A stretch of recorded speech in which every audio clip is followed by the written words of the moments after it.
Olá, meu querido e amado irmão em Cristo Jesus, bem-vindo ao culto da Congregação Evangélica Luterana Bom Jesus de Sorriso, no Mato Grosso. Nós estamos no final de semana do Domingo da Santíssima Trindade, o culto onde o Pai, Filho e Espírito Santo são lembrados na relação que têm conosco. Que Deus guarde, guie e abençoe a cada um de nós, para olharmos sempre para Deus e colocá-lo no centro de nossas vidas. Amém. Nós iniciamos este culto em nome de Deus Pai, Deus Filho e Deus Espírito Santo. Amém.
Meu amado irmão em Cristo Jesus, neste momento também nós nos achegamos aqui diante do altar do nosso Senhor Deus para confessar a Ele os nossos pecados, suplicando que em nome de Jesus Cristo Ele possa nos conceder o seu perdão. Amado Deus, nós sabemos que o nosso socorro está em Teu santo nome e pedimos a Tua piedade sobre nós. Através da obra redentora de Cristo Jesus, concede o perdão a todos aqueles pecadores que se arrependem verdadeiramente dos seus erros. Dá a Tua graça, a Tua paz e envia o Teu Santo Espírito para garantir este perdão dado por Cristo na Sua obra redentora da cruz e fazer com que tenhamos um novo coração e uma nova vida através do perdão para viver vida que seja agradável a Ti, meu Senhor. Em Teu santo nome nós nos confessamos e imploramos pelo Teu perdão. Amém. A Ti, meu querido e amado irmão, que no seu coração sente a culpa do seu pecado, reconhece que você é alguém que merece um inferno por causa dos erros cometidos, mas que, acima de tudo, confia na graça e no perdão que Cristo Jesus conquistou para ti. Se você entrega o seu coração pecador a Cristo, tenha certeza de que Ele lhe devolverá Ele limpo e alvo como a neve. E através da obra de Jesus, o Pai também demonstrará todo o seu amor, porque Cristo e o Pai são um, assim como nós somos um com Cristo e um com o Pai. Que Deus guarde, guie e abençoe a ti, que se arrependeu do seu pecado. E em nome do Salvador Jesus, eu digo que os teus pecados foram todos perdoados, em nome do Pai, do Filho e do Espírito Santo. Amém. O salmo do nosso culto de Santíssima Trindade é o salmo de número 8, onde a palavra de Deus diz assim: Ó Senhor, Senhor nosso, a tua grandeza é vista no mundo inteiro. O louvor dado a ti chega até o céu e é cantado pelas crianças e pelas criancinhas de colo. Tu construíste uma fortaleza para te proteger dos teus inimigos, para acabar com todos os que te desafiam. Quando olho para o céu que tu criaste, para a lua e para as estrelas que puseste nos seus lugares, que é o simples ser humano para que penses nele? Que é um ser mortal para que te preocupes com ele? No entanto, fizeste o ser humano inferior somente a ti mesmo e lhe deste a glória e a honra de um rei. Tu lhe deste poder sobre tudo o que criaste. Tu puseste todas as coisas debaixo do domínio dele, as ovelhas e o gado e os animais selvagens também, os pássaros e os peixes e todos os seres que vivem no mar. Ó Senhor, nosso Deus, a tua grandeza é vista no mundo inteiro. Até aqui a leitura do Salmo, palavras do nosso Deus. Amém. A nossa leitura do Santo Evangelho para este culto está em João, no capítulo 8, do versículo 48 ao versículo 59, texto que também é a base da nossa mensagem de hoje. Onde o texto do Evangelho então diz assim: Eles disseram a Jesus: Por acaso não temos razão quando dizemos que você é samaritano e está dominado por um demônio? Jesus respondeu: Eu não estou dominado por nenhum demônio. Respeito meu Pai, mas vocês me desrespeitam. Não procuro conseguir elogios para mim mesmo, mas existe alguém que procura consegui-los para mim, e ele é o juiz. Eu afirmo a vocês que isto é verdade. Quem obedecer aos meus ensinamentos não morrerá nunca. Então eles disseram: Agora temos a certeza de que você está dominado por um demônio. Abraão e todos os profetas morreram, mas você diz: Quem obedecer aos meus ensinamentos não morrerá nunca. Será que você é mais importante do que Abraão, o nosso pai, que morreu? E os profetas também morreram. Quem você pensa que é? Ele respondeu: Se eu elogiasse a mim mesmo, os meus elogios não valeriam nada. Quem me elogia é o meu Pai, o mesmo que vocês dizem que é o Deus de vocês. Vocês nunca conheceram a Deus, mas eu o conheço. Se eu disser que não o conheço, serei mentiroso como vocês. Mas eu o conheço e obedeço ao que ele manda. Abraão, o pai de vocês, ficou alegre ao ver o tempo da minha vinda. Ele viu esse tempo e ficou feliz. Você não tem nem 50 anos e viu Abraão? Perguntaram eles. Eu afirmo a vocês que isto é verdade. Antes de Abraão nascer, eu sou, respondeu Jesus. Então eles pegaram pedras para atirar em Jesus, mas ele se escondeu e saiu do pátio do templo. Até aqui a leitura do Santo Evangelho, palavras do nosso Deus. Amém. Confessamos agora a nossa fé com as palavras do Credo Apostólico.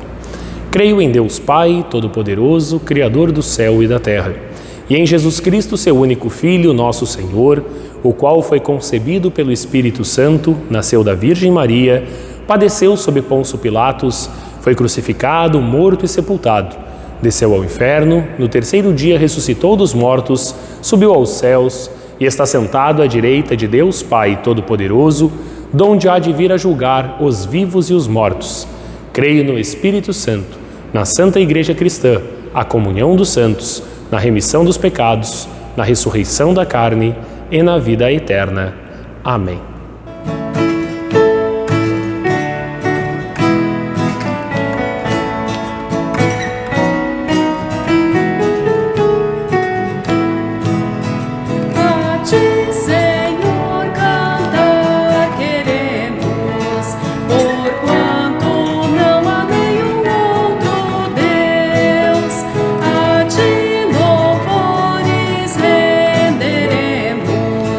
Por teu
Em nome do Pai, do Filho e do Espírito Santo, a nossa Santíssima Trindade.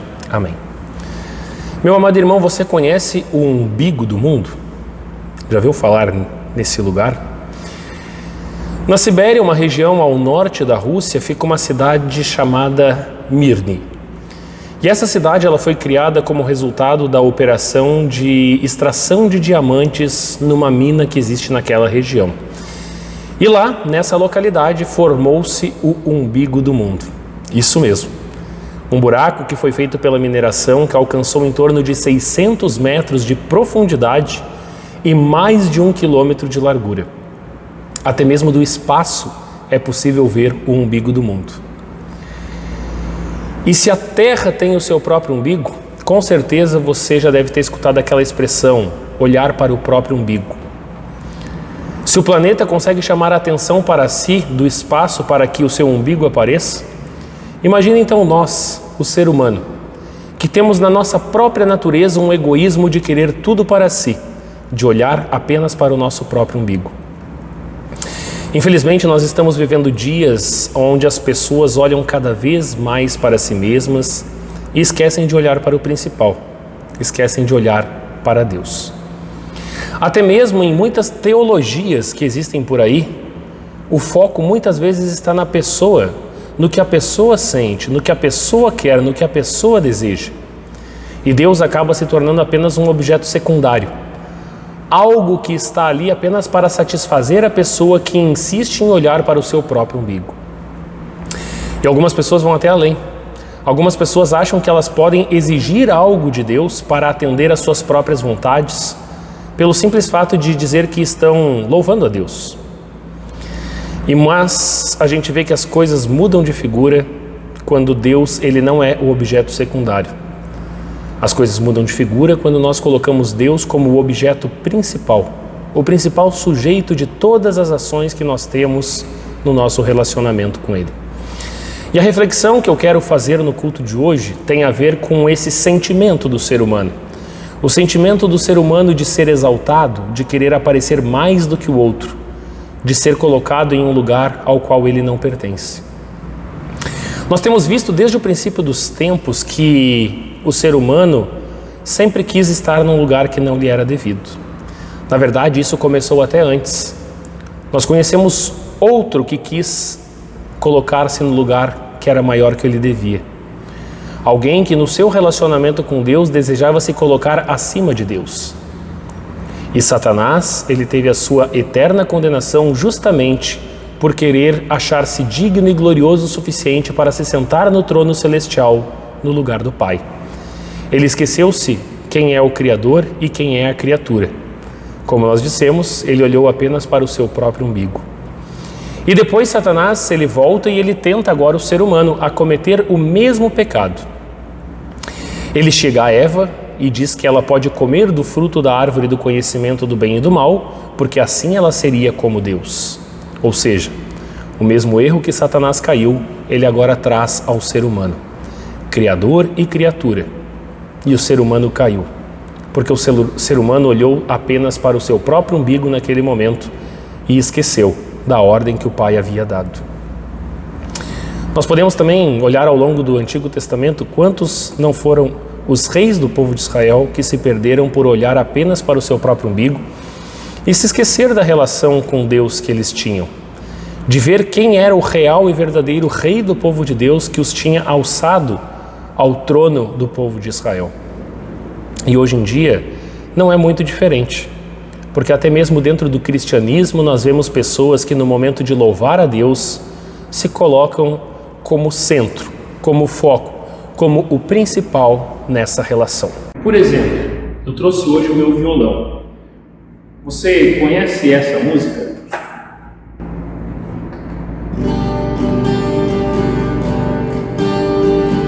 Eu te busco, te procuro,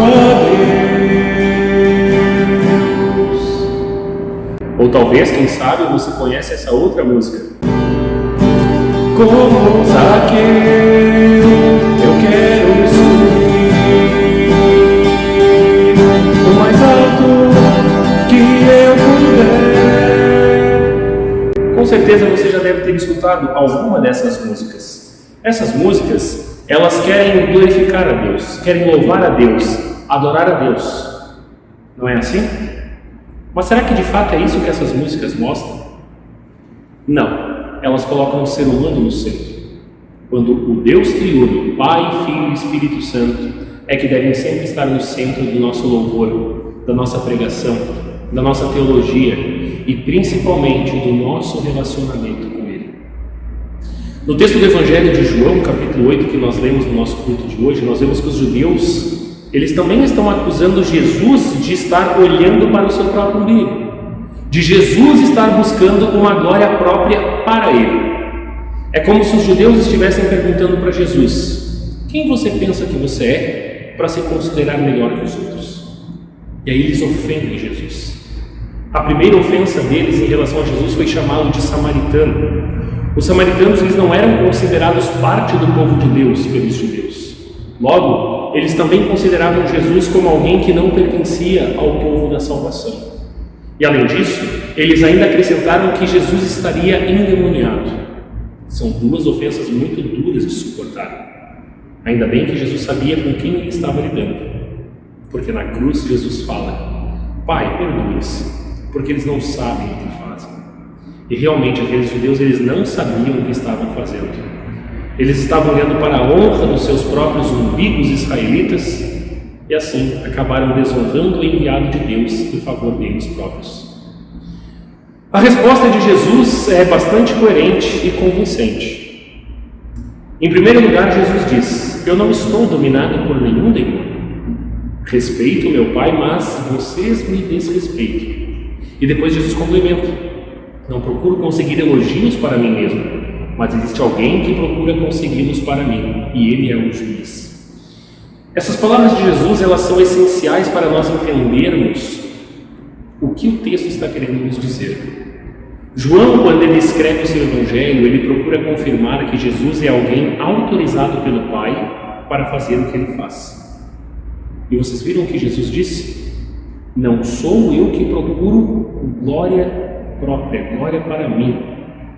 É o Pai quem me glorifica. É o Pai que me julga. É o Pai. Isto é, tudo o que eu faço é porque o Pai me permite fazer. E porque o Pai me dá essa autoridade, vocês precisam me respeitar, assim como vocês respeitam ao Deus Yahweh, o Deus de Israel, o Deus que é o nosso Pai. E o fechamento da resposta de Jesus surpreende ainda mais os judeus, porque ele diz: quem obedecer aos meus ensinamentos não morrerá nunca. As palavras de Jesus dão vida. E assim como Deus falou no passado com os nossos pais, assim também é Deus quem fala por meio de Jesus. Portanto, as palavras de Cristo são palavras do próprio Deus, e elas dão a vida eterna para os que aguardam. Guardar tem o sentido de segurar firme aquilo que é importante. Eu guardo aquilo que eu quero. E assim, aqueles então que guardam a palavra de Cristo, estes consideram essa palavra importante. E quando nós guardamos a palavra de Jesus em nosso coração, nós paramos de olhar para o nosso próprio umbigo e deixamos Deus de fato ser o centro das nossas vidas. Em outras palavras, nós deixamos Deus ser Deus. E deixar Deus ser Deus na nossa vida é uma luta diária para o ser humano. Depois que Jesus disse que quem guardasse a sua palavra não veria a morte eternamente, os judeus eles ficaram ainda mais furiosos. Por quê? Porque eles não conseguiam deixar Deus ser Deus na sua vida. Era mais fácil olhar para o seu próprio umbigo, para aquilo que eles tinham convicção, do que confiar nas palavras de Jesus. E daí por diante, eles passaram então a comparar Jesus com Abraão. Mesmo Abraão experimentou a morte e agora você quer dizer que as suas palavras dão vida? Realmente você tem demônio. Quem você está achando que é? E essa provocação por parte dos judeus acabou levando Jesus a fazer uma das maiores afirmações dos evangelhos que contam a história de Cristo Jesus. Jesus ele diz: antes de Abraão nascer, eu sou. Olha que frase forte. O fato é que Jesus é o verdadeiro Filho de Deus. E este fato é uma verdade bíblica que jamais poderá ser mudada. Tanto que os judeus entenderam quando Jesus falou, eu sou. Essa afirmação de Jesus, eu sou, revela que ele é muito maior do que apenas um profeta. Ele é o próprio Deus.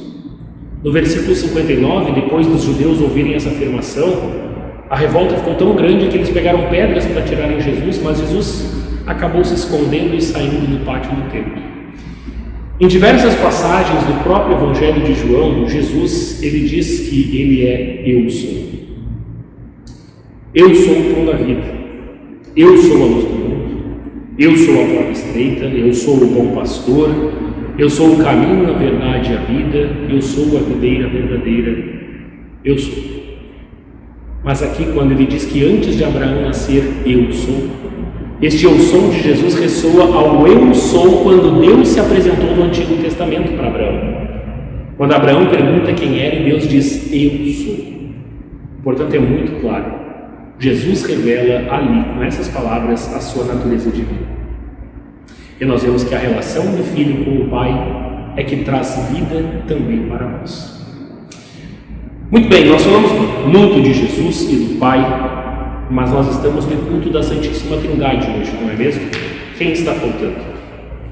O Espírito Santo. E onde está o Espírito Santo nesse texto? É interessante nós notarmos que o Espírito Santo, ele geralmente não busca aparecer. Não. O Espírito Santo, ele nunca aponta para o seu próprio umbigo. O Espírito Santo, ele jamais enfatiza a sua própria presença, porque a sua função está em enfatizar a obra redentora de Jesus. E sabe aonde o Espírito Santo, então, está atuando nesse texto? Nas palavras do próprio Cristo. Veja, Jesus, ele diz que ele não busca convencer o seu povo. Ele não busca glória para si. Ele não vai fazer nada. Porque quem atua no coração daqueles que ouvem a palavra de Deus é o Espírito Santo. É o Espírito Santo que atua por meio da palavra de Deus no coração do ser humano. E aqui eu lembro as palavras de Martinho Lutero que são ensinadas lá no Catecismo Menor. O Espírito Santo, ele me chamou pelo Evangelho, me iluminou com os seus dons, santificou e conservou na verdadeira fé. Assim também ele chama, congrega, ilumina e santifica toda a cristandade na terra, e em Jesus Cristo a conserva na verdadeira e única fé. A gente aprende sobre o Espírito Santo, e toda essa ação dele é para salvar os pecadores para Deus. Então é este Deus que é Pai, Filho e Espírito Santo que age na nossa vida. É este Deus que está agindo hoje na sua vida, no seu coração, para te dar a fé e a certeza do perdão dos teus pecados e a garantia da vida eterna. E nós não precisamos olhar para o nosso próprio umbigo e nem procurar nos glorificar a nós mesmos, porque Deus vai acabar fazendo isso por nós no tempo certo. Mas para que isso aconteça, o único louvor, única glória, única honra e respeito nós devemos render ao Deus verdadeiro, ao Deus vivo que vive em nosso coração hoje e para sempre. O Deus que não aponta para o seu umbigo, mas aponta para o Cristo crucificado, morto, sepultado, que ressuscitou e subiu aos céus para nos dar a vida eterna. Este Deus que é Pai, Filho e Espírito Santo, a Ele toda honra, toda glória e poder, para que um dia nós saibamos que os nossos umbigos estarão eternamente ao lado do Senhor. Que este bom e eterno Deus da Santíssima Trindade guarde-nos hoje e sempre nessa mensagem. Amém. Meu querido e amado irmão em Jesus, nós lembramos a cada momento após a nossa mensagem, onde somos alimentados com a palavra do Senhor, o quão grato nós devemos ser pelo cuidado, carinho, amor e proteção que o Pai, o Filho e o Espírito Santo têm por cada um de nós. Nós temos que parar de olhar para os nossos próprios umbigos muitas vezes, porque quando fazemos isso, nós nos preocupamos apenas com essa vida aqui. Mas Deus, Ele pede que olhemos para a cruz, para a obra de Jesus e para a vida eterna que há no céu. Enquanto não chegar a volta de Cristo ou o momento de nos encontrarmos com o Salvador, nós temos a tarefa de levar essa palavra redentora a todos os povos do mundo por meio da igreja, por meio da pregação da palavra. Deus, desde o Antigo Testamento, Ele nos deu a ordem de ofertarmos para que essa palavra possa chegar a todos.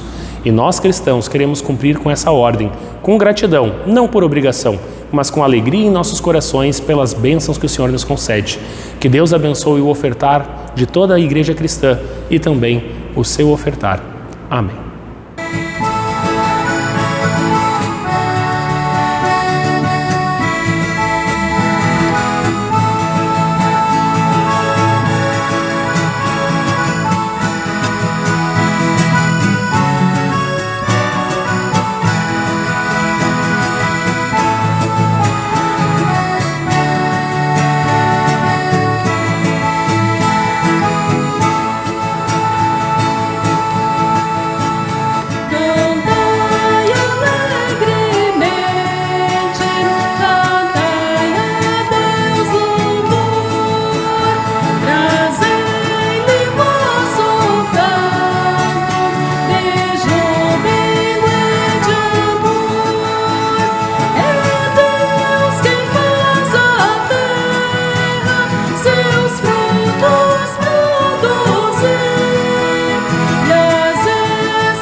Amado Pai, Filho e Espírito Santo, perante o Teu altar nós nos achegamos em oração neste momento, neste domingo tão especial, o domingo da revelação da Santíssima Trindade.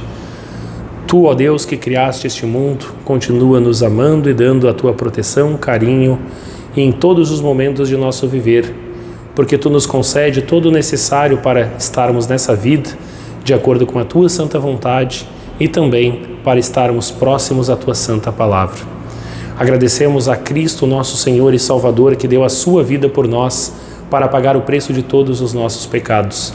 Agradecemos por ter feito aquilo que nós jamais conseguiríamos fazer. Agradecemos por ter vencido Satanás e as tentações, ter vencido o mundo que nos leva a pecar e ter vencido até mesmo a morte, fazendo assim com que nós tenhamos essa vitória eterna para estar ao lado do Pai, Filho e Espírito Santo por toda a eternidade. Agradecemos também ao Santo Espírito de Deus, que veio a nós no batismo e também vem continuamente a nós por meio da pregação da palavra e também pelo santo sacramento da ceia, para que dessa forma possamos ser fortalecidos na fé que nos foi criada e também estejamos sempre em busca do alimento da Tua palavra, para que essa fé não se perca, mas seja fortalecida para um dia estarmos no reino celestial. Obrigado, Pai, Filho e Espírito Santo. Concede a todos nós que possamos também ter as nossas necessidades atendidas. Tu conheces, ó Deus, o coração de cada um dos Teus filhos, que Tu possas atender a todos conforme o Teu santo querer e conforme a necessidade de cada um. Continuamente, Senhor, pedimos que olhe para o mundo todo com amor e traga a paz em tantos lugares onde a guerra ainda está acontecendo. Continue protegendo e abençoando a nossa nação, continue protegendo e abençoando o nosso estado, o nosso município, e principalmente a nossa Igreja Evangélica Luterana do Brasil, pastores e lideranças que fazem o trabalho do Evangelho por meio dessa denominação. Abençoe pastores e líderes que irão na próxima semana viajar para o Espírito Santo, para a Convenção Nacional da nossa Igreja. Esteja protegendo, guiando e abençoando a cada um com a Tua mão protetora, Senhor. Guarde-nos e abençoe-nos para tomarmos sempre as melhores decisões pela Tua Igreja. E assim, ó Senhor, nós oramos por Cristo, Teu Filho, o nosso Salvador. Amém. Pai nosso que estás nos céus, santificado seja o Teu nome. Venha o Teu reino, seja feita a Tua vontade, assim na terra como no céu. O pão nosso de cada dia nos dá hoje e perdoa-nos as nossas dívidas, assim como nós também perdoamos aos nossos devedores. E não nos deixes cair em tentação, mas livra-nos do mal, pois Teu é o reino, e o poder e a glória para sempre. Amém. Receba neste final de culto a bênção do Senhor. O Senhor te abençoe e te guarde, o Senhor faça resplandecer o seu rosto sobre ti e tenha misericórdia de ti. O Senhor sobre ti levante o seu rosto e te dê a paz. Amém. Meu querido e amado irmão, concluímos assim mais um culto, o culto ao Pai, Filho e Espírito Santo. Que a Santíssima Trindade haja na sua vida, lhe trazendo todas as bênçãos que o Senhor tem para aqueles que colocam Deus no centro do relacionamento. Vamos deixar um pouco a cobiça e o egoísmo de lado e vamos olhar mais para Deus ao invés do próprio umbigo. Nós temos a certeza que o amor de Deus é que nos conduz em todos os momentos e é Ele que tem que ser o centro de nosso viver. Que Deus guarde e te dê uma excelente semana. Nós lembramos que os avisos das atividades congregacionais estão na descrição do vídeo, bem como também dados para você que quer fazer a sua oferta e também todas as demais atividades da congregação que você tem interesse em participar. Continue acompanhando os nossos canais pela rede social do Facebook ou do YouTube e também lembre de curtir e compartilhar este material para que mais pessoas possam aproveitar este momento da ação da Palavra de Deus nas suas vidas. Que Deus te dê uma excelente semana. Até mais.